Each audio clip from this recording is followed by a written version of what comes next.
You are listening to the Disney Dream Girls, an unofficial Disney Theme Parks podcast, and this is show number 496 for the 31st of March 2024. Where dreams begin.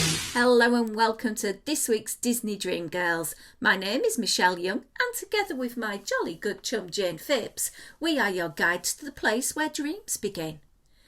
Happy Easter, Jane! Easter Sunday, where's that come from? Is it early this year? It feels early this year. I think it is, because I recall last year in the Easter holidays being in Walt Disney World at the Flower and Garden Festival, and I'm sure it was April. It was. You know what? I just remembered where I was at Easter last year. I was at Star Wars Celebration in London. And it was round about the 6th, 7th, 8th, something like that of April.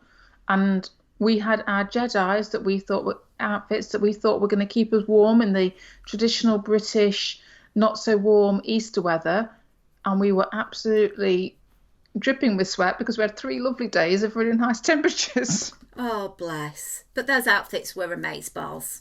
They were, and I'm looking forward. We're actually going to be wearing them again soon in May. We're taking part in a Star Wars Trooper to cinema because they're re-showing or they're showing at the cinema the prequel trilogy. Oh. And as our Jedi outfits are prequel authentic, we will be strutting our stuff up Sheffield way in our Jedis in 3rd and 4th of May. May the 4th be with you. Exactly. Sounds fun. Well, lovely. We have got a bit of a podcast ahead for everybody today. Oh, my word. But firstly, and the most important thing, is we would like to thank our Patreon supporters for helping us keep the podcast advert free, taking good care of us. They had a couple of extra bonus exclusive shows for them last month, all the way in March. I wonder what April will bring. They also get the benefit of having the podcast as soon as we physically can, which is normally 2 to 3 days ahead of everybody else. If you want to find out more, pop on over patreon.com/Disney Dream Girls. From about $3 to $5, you can get some of those benefits that I just discussed. Podcast time, Jane. Have you got any Disney history for us? I have a couple of little bits of Disney history, yes. Go on then. Well, the first one is a birthday. We like birthdays, don't we? And this is a guy called Robert Stevenson, who was born on this day in 1905. And what caught my eye is because he was actually born in Buxton in Derbyshire in England. And Buxton's probably not that far from me and probably not that far from you either, actually, is it? I wouldn't have thought. No, fairly local. But he was a director, and he actually directed Mary Poppins. And the interesting thing was he was the only one to have been nominated for Best Director at the Academy Awards for directing a Disney live action movie, and that was Mary Poppins. So he actually moved over to California in the 1940s, and he did 19 films for the Walt Disney Company over a 20-year period. That's knocking some films out pretty quickly. He was also a screenwriter for Zorro, the TV series. And apparently in 1977, Variety said that his track record at Disney made him the most commercially successful director in the history of films. He became a legend in 2002. Unfortunately, it was 16 years after his death. But his film, Shell, he got Old Yeller, Johnny Tremaine, Darby O'Gill and the Little People, Kidnapped, The Absent-Minded Professor, In Search of the Castaway, Son of Flubber, The Misadventures of Merlin Jones, Mary Poppins, The Monkey's Uncle, That Darn Cat, The Gnome Mobile, Blackbeard's Ghost, The Love Bug, Bed Knobs and Broomsticks, Herbie Rides Again, The Island at the Top of the World, One of Our Dinosaurs is Missing, and The Shaggy DA.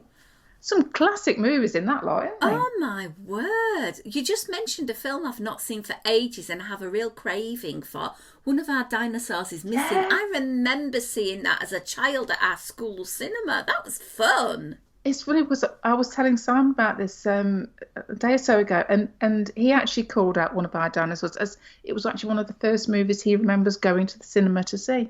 Oh. How Cool. And then I've got another birthday, and this is a bit more techie. This is why this one caught my eye. This is 1945, and this is the birthday of Ed Catmull. Now, we know Ed Catmull is part of the original Pixar lot. So this is why it kind of caught my eye, because obviously with my husband working with computer graphics, I'm kind of very attuned to all the technological advances. And Ed Catmull was such a driving force behind Pixar, and such a driving force behind a lot of the technology that I know Simon uses has used in his working life, and gives us all these wonderful movies that we just take for granted nowadays, and this technology that he was a pioneer of. So I think he just, needs a good mention. And there's a lovely little quote, actually. He talks about the things that he developed, and Simon was very good to explain these to me. I'm not going to go down that route because I'm not that technologically minded. One of his little quotes, I think he says, I think it would have been so easy to be so caught up in the technology that we could have forgotten what our real goals were. I am most proud that we made the transition from researchers to storytellers. And I thought that kind of sums up Pixar, doesn't it? We've got this amazing technology and we can do all this amazing things, but actually at the heart of everything, it still comes down to telling a good story. And that fits in really nicely with the first topic we're going to talk about on this week's show. Oh, it's like we planned these things, Shell. I know. So the Disney Parks blog reveal a collection of new characters that you will be meeting, these critters, at Tiana's Bayou Adventure. So we have Biella the beaver, Gritty the rabbit, Bo the opossum, Apollo the raccoon, Rufus the turtle, and Timoleon the otter. And they all are connected to a musical instrument, because I gather on the update of Splash Mountain into the morph into Tiana's Bayou Adventure is we will be looking for some musical instruments to enable the party to go ahead. Yes, it's an interesting storyline that they've chosen to adopt. Yeah. I don't see it's this type of search and find thing works really well for a game such as Buzz Lightyear, when you're shooting at things. But I physically cannot collect these things because they are animatronics. I can just spot them. So I lose that sort of magic and storytelling a little bit there. And yeah, for me, okay, there's some cute animals trying to play an instrument. They've tried to put a story together. I think for this type of attraction, we don't need to have a really heavy embedded story. It needs to have those beautiful animatronics as you are going through the bayou and just enjoy it, because that was, to me, the whole reason why I enjoyed Splash Mountain. There was a loose story, but you was being overwhelmed by the set pieces and the animatronics, and then the excitement at the end, which is a little bit dark and scary, which I gather with this attraction, they're going to have the belly laugh type excitement rather than the mummy, I want to get out of the log type fear. Yeah, I see. I'm kind of thinking they've missed a bit of a trick, because I know Dr. Facilier apparently is not going to be in it, but that lead up to the drop where we had, the crows and everything before, surely, and the buzzers, wouldn't that have been an ideal, come over to the dark side, come over to the other side, whatever, and then to have escaped and gone into the light, for want of a better expression? I don't know. But apparently that's not happening, and now we're just going to be travelling through the bayou looking for creatures that are going to make up a band. Is it because Disney are just trying to make this ride appeal to so many different people that they didn't want to add a creepy or scary element to it, because it will scare some of the younger people? So they've just thought, let's make it all cute and cuddly, and there's nothing scary at all about this attraction. Which is such a shame, because if that is the reasoning behind it, because we know how well those quote-unquote evil characters go down at things like the Halloween events. These are characters that have a cult following to a certain degree. we know what the reception was the other year at D23 when they mentioned a potential Villains Land. And I think, I remember watching that, and they'd announced various different things, all cute and cuddly. They announced Villains Land and the auditorium erupted. Yeah.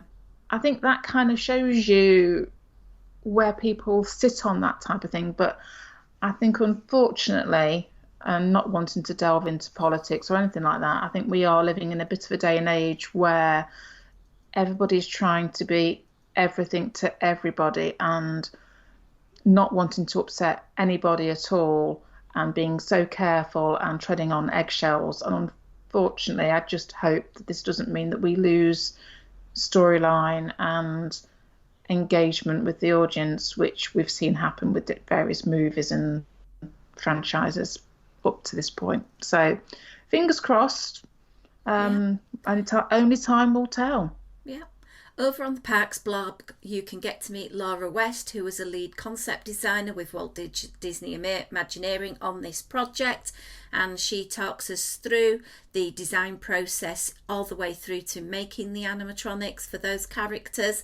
There's some very interesting comments on the bottom, which we will not go into today. But and also, when's it opening in Disneyland, guys? We know when it's opening in Walt Disney World. It would be nice if you could announce that for our Disneyland fans. Yeah, you'd have to hazard a guess and say it's going to be a couple of 3 months after, because of the starting point that they had post Disney World starting point. Okay, D23 tickets went on sale this literal week, and quelle surprise, the ticketing online system broke down. Oh my word, Disney, hang your head in shame. You are meant to be a leader in the marketplace, and your computer systems, like it does every time you release a key or something like a limited edition plush on the Disney Store, the technology isn't there to back it up. And you'd think at these price points, people have got better things to do than waiting in line for 3, 4, 5 hours to give you money. Yeah, it happens every time, doesn't it? I mean, I know, again, thinking back to going to Star Wars Celebration over a year ago, and I remember I was extremely lucky that I managed to get online and get tickets bought because I was not working, so I could sit online at exactly the right time. And I felt awful because I went onto Facebook, went, "Oh yeah, I've got my tickets," and there's so many people that I knew going, no, time I got through, there's nothing there, oh, the system crashed. I was about to pay, get through the checkout, and it all went belly up. And it's like, guys, you're doing this all the time. Why are we still having issues? I know. The absolute creme de la creme ticket starts at $999, and that is the D23 Preferred Fan Pass. And that gives you quite a lot of things that you will be able to do. The panels, the entertainment showcase, the experience showcase, the Disney Legends, and the preferred floor seating. And then it goes down to 3-day passes at $259 if you are a general member, $209 if you are a gold, and then each individual ticket depends on whether it's you're a gold member or a general, but they're about $79 to $89 a day, which, if I remember when I did D23, it has gone up a great deal since then. I think I paid around $49. Right, okay. And of course, it's split across 2 exhibition places now as well, isn't it? Yeah, you've got the Honda Centre as well. Yeah. I think for me, it was a one and done. I think there are people, it's like their holy grail, they must go and do. Each to their own. I would much rather spend my hard-earned on actually being in the parks and enjoying the parks. I can watch most of what's going on anyway on YouTube for free. So that's probably where I will be getting my D23 experience, Jane. Yeah, I must admit, did you see the highest price ticket, Shell? What was that? For the D23 Ultimate Preferred Fan Pass, so this is the 3 days. Yeah. Because they split it depending on what level seating you have. So obviously, the closer to the stage you get, the Yeah. more expensive it gets. So as Yeah. you said, that fan pass starts at $999 because it made I thought starts at I need to look into this. It then goes up to $1,499. It then goes up the closer you get to $2,099, and then up to the closest you can possibly be is $2,599. So you're literally at the point if one of the legends falls into the audience, they'll land on your lap. Potentially. Can you imagine that? That'd be so much fun. Sorry, I Well, shouldn't say that. well, no. That's bad. But for $2,600 for 3 days. That's literally how much it costs for me to fly and get in a hotel in Walt Disney World. No, I'm not paying it. It's ridiculous, isn't it? Too much. Too Way much. too much. Way too. Not for Shelley. No. Okay. A little bit of negativity to start off the show. But Okay. it just goes to prove that for us, the whole reason we do this podcast is because we are Disney fans. And sometimes, in our opinion, we feel that Disney falls short of our expectations. And we shall wait and see what happens with Tiana's Bayou adventure this summer when I get to have a ride on it. And we will see what happens at D23 when all those lovely people go and share it all on YouTube's for us for free. Yeah. Moving on. Mm. Again, I found a lovely little clipette yesterday and it led me down a rabbit trail because last week in our show we were talking about some of the things you can do if you were at your resort and if you wanted to do something a little bit different but perhaps didn't have a massive budget. So things like hiring a bike or doing other types of things like that, getting involved in a t-shirt dyeing class or something like that. So it was quite interesting when this link sent me all the way through to a page on the Walt Disney World website called Enchanting Extras Collection. Experience more magic than you ever imagined. And on that page, there are 8 things that you can do to make sure you experience more magic. So the first one was unique tours, and then there's limited time events that happen throughout the year. So you're looking at your different festivals at Epcot. Maybe you can purchase tickets for Halloween or Christmas parties, etc. The next one was the nature experiences that you could experience. Then we went on to adventures in dining. So this is basically places where you can go and book dining because you can have a diverse range of experiences from the very high end at Victoria and Albert's, which will set you back around £1,000 for a couple, all the way down to a quick serve hot dog from Casey's for under $10. So there was a section about that. Then there was one on spectacular sweet spots, which is your dessert parties, whether you do them on a boat, whether you do them in the Magic Kingdom and get the viewing for the evening fireworks spectacular. Then we're moving on to the make-believe and more, which is basically your bibbidi-bobbidi-boo and pirate makeovers.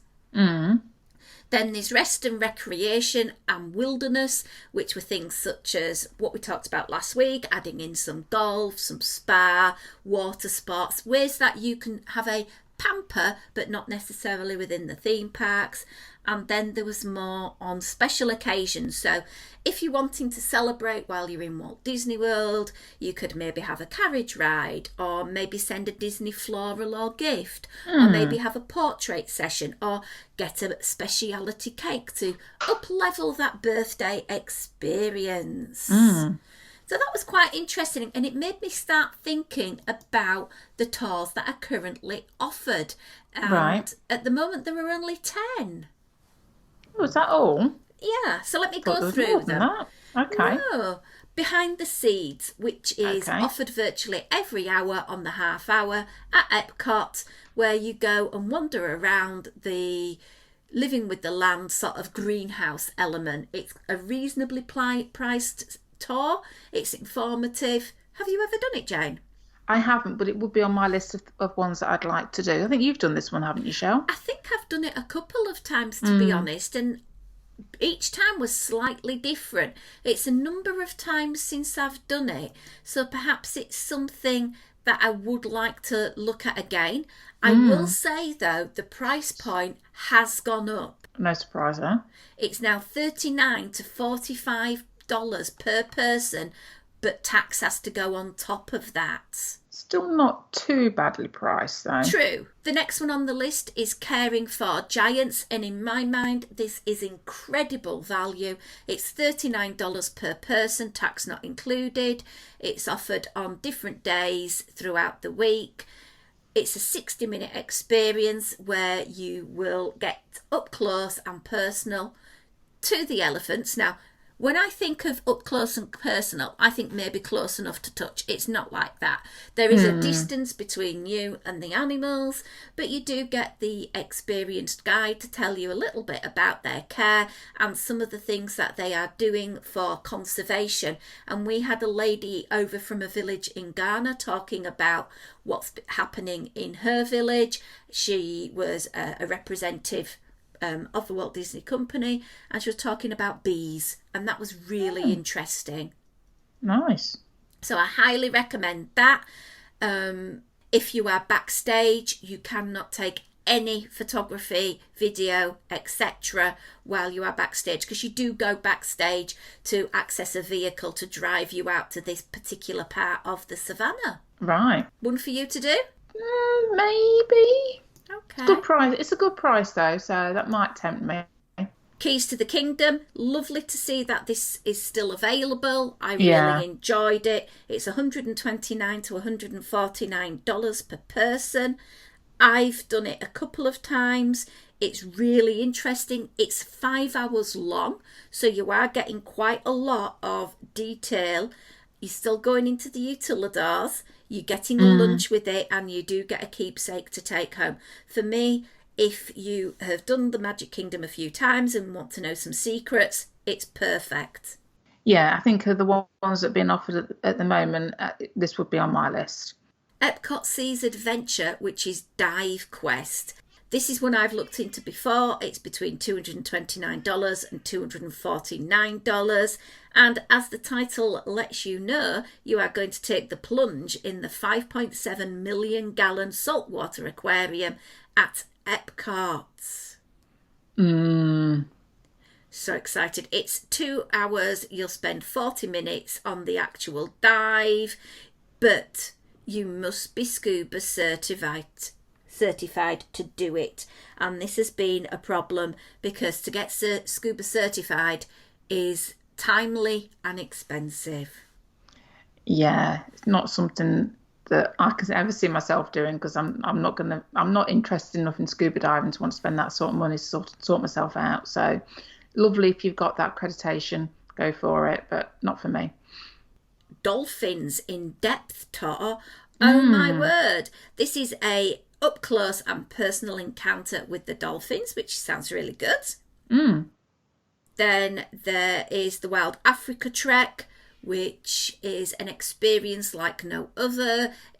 You get to go over some very dodgy looking rope bridges, which aren't particularly that dodgy anyway because you're on a harness, and you get to see other Nile crocodiles. You get to go to the actual boma on the animal reserve on the safari, and you get to see the up close of the animals. It is fantastic. There is what they're claiming a snack, but for me I found it was quite a reasonable lunch where you can have some food while you are viewing the animals. I enjoyed that one. It was a really, really good one. Yeah, not a cheap one to do though. It's at $219, $229, so yeah. No, it's not. I remember when I did it a few years ago, the afternoon slots were not selling. So I did the afternoon and it was so much cheaper. They knocked $50 off. So keep an eye on that one. Oh, okay. Interesting. They have an up close with rhinos. Now, I would love to do this one. Oh my word, the rhinos are just so fascinating. Yeah, they're peculiar looking dinosaurs, aren't they? Well, I watched the Animal Kingdom series on Disney Plus before it died on us, and they had a whole segment about the little baby rhino, and he had a little split in his horn, and I just fell in love with the multiply £1,000 plus creatures. But yeah, I think that would be really good. And it's finding out about the conservation, it's finding about what you can do to help and support them, as well as getting that up close experience. And again, not overtly expensive, $49. So Yeah. that's a nice little doable one, isn't it? Yeah. So it just goes to show there's all sorts of different experiences that you could have. There's the Save of the Savannah, which is a nighttime viewing one over from Animal Kingdom Lodge. That's an amazing one to do. Pricey, but interesting to see the animals at nighttime. But for me, I feel there's a few that before COVID were there and then they've not come back. And I'm a little bit disappointed with this. There was the steam train one that I've done, which was Of course. fantastic. If you were a steam train fan, this used to take you all the way to the roundhouse. You could sit up front. You could go on the first ride of the day. You found out so much information and it was real fun. Not brought back since COVID. Shame. Which is a shame. Main Street to Marceline, which was retelling the story of Walt Disney. You also got to go up close and personal in the Haunted Mansion, where you got to go and see the ballroom scene and see how it actually works. That was a good tour. I've done that a couple of times. So we still don't have all these favoured ones from the past. And as you've done before, Jane, the multiple 4-pack tour. Well, I say I did the Backstage Magic back in, oh crikey, 2000, whenever it was. And at that point, we did Epcot, Hollywood Studios, and the Magic Kingdom. And also we got to go in like the costume department and the laundry and the utilidors, and we had a fantastic lunch over at Whispering Canyon at Wilderness Lodge. That was an amazing experience, and it was a full day. You know, it was, I think we had to be at Epcot for something like 9 o'clock, and it was through till 4 or 5 in the afternoon. It was a proper full day, worth every penny spent on it, because it was an amazing experience. You had to be 18 and over to do it, because I don't want the kiddies getting all the magic spoiled and stuff. And it was wonderful, and it's such a shame that we haven't got anything like back. I mean, I know they changed it over the years anyway, but those multiple parks, and I like the seeing stuff behind the scenes. I like finding out how things work and the complexities of operating these parks. I love all that sort of thing, and it's a shame that we haven't got that anymore. I remember doing one at Epcot, which was a behind the scenes one, and you got to see the area where they loaded the barges for the nighttime spectacular, and got to go to all different parts backstage, and that was really interesting. Yeah, I mean, at Epcot we saw the behind the scenes of the American Pavilion, and they explained to us how they move around all the different scenes and how it's controlled so that what you see and how the animatronics move around, and absolutely fascinating, these technological achievements that they've managed to put in place. And just and little tidbits of information we had things about the planting and how they move, all the trees are actually in their own pots. So if a tree's looking a bit iffy, they can just literally swap one out overnight and things. I like all that sort of stuff. So more of that, please, Disney. Well, I've designed some tours, Jane. Oh, okay. Now, Michelle, are we going to put a patent on this so that, or copyright it? So if Disney decide to do whatever your suggestion, we can actually get something on the side for it. Yeah. Now, I do admit, Disney have got the VIP tour guides, and you can personalise your own day in the park for moolah in exchange. But I just thought some of these would be really good, and I can imagine people thinking, ooh. So, Princess Tour. Okay. So, you get to ride Ariel and the Little Mermaid, and then you have your little meet with Ariel. Then you go to Belle's Cottage, and you are immersed in the storytelling there, where you get to meet then Belle and Beast at the end. Then I think you go to the Princess Fairy Tale Hall and mop up some other princesses. You get to ride the magic carpets of Aladdin. You have lunch at Be Our Guest, And Ooh. it's not that 3-course malarkey. It's a more of the counter service type meal that you can have in the music box room just for your tour. Nice. Then you ride Seven Dwarfs Mine Train, and then you get a reserved spot for the parade. Optional upgrade is that you can have a child bibbidi bobbidi booed before they do the tour. Is that sounds like one of those? You're chatting with bibbidi bobbidi boo. Do you know, like when we say if you're doing a delia, which was like an expression for putting a recipe together. Yeah. That kind of like sounds like a new expression you've just come up with for putting your child in fancy dress. But that'd be cool. See, lots of young girls would be loving that. Absolutely. And I think some adults would as well. Please let the adults be bibbidi bobbidi booed as well. Oh, yeah. And there's additional upcharge for that. Crikey. I pay.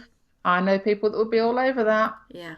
The next one I thought of, I designed this with you in mind, Jane, because this is the classic collection, and I thought about this is a tour for theme park guests who have an affinity with the creative side of Imagineering, how the attractions were put together, some secrets of the attractions, and perhaps even having an Imagineer with you talking about them. And you would go on the classic attractions of Haunted Mansion, Jungle Cruise, Pirates of the Caribbean, It's a Small World, and Carousel of Progress. Sign me up. I thought I'd do that one for you. I knew when I thought about it.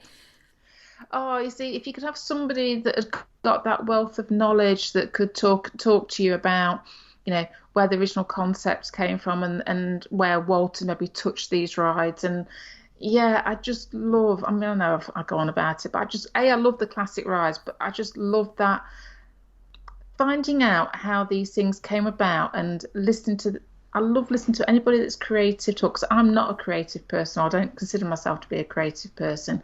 So listen to these people talk about where they got their ideas from and the obstacles that they had to overcome to get these rides in place. Yeah, that would tick all the boxes for me. Yeah. I do recall a few years ago as well, pre-COVID, that we had an experience at Hollywood Studios Brown Derby, or the Flying Fish. We had it at the Brown Derby, where you could dine with an Imagineer, and the Imagineer we had regaled us with stories of putting together New Fantasyland, because it was round about the time it was being built. And that was so fantastic. Beautiful food in the bamboo room over there, and entertainment, finding out about things, and we got some really nice little reminders. I've got a dinner plate somewhere signed by her somewhere in the house. I'll have to dig it out and take a picture of it to share. Yeah, I think it's these sorts of, I suppose, added content, isn't it? That not everybody, you know, the vast majority of people going to a Disney park are there that they want to see the rides, they want to see the parades, and they want to come away with the obligatory souvenir T-shirt type of thing.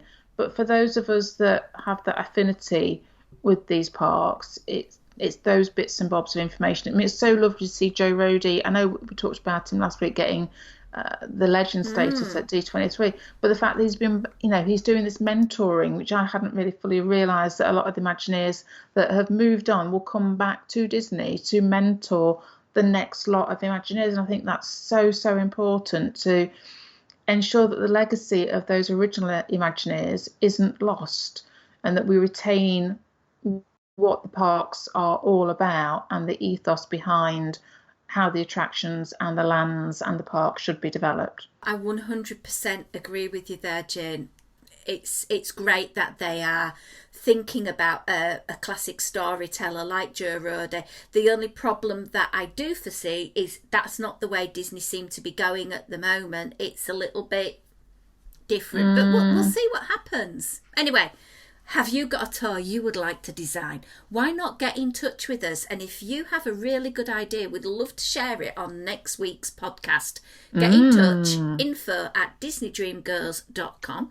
We have got a little giveaway still going on over on our podcast family page, Disney Dream Girls Podcast Family, for those those people who are sharing the most get the chance to win a Mickey and Minnie magnet from Jane's recent cruise.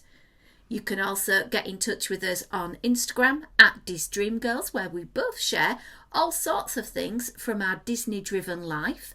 And then there's also our Patreon page where you can support the show and get our eternal thanks. Patreon.com/DisneyDreamGirls. But until next week, it's a goodbye from me. And bye from me.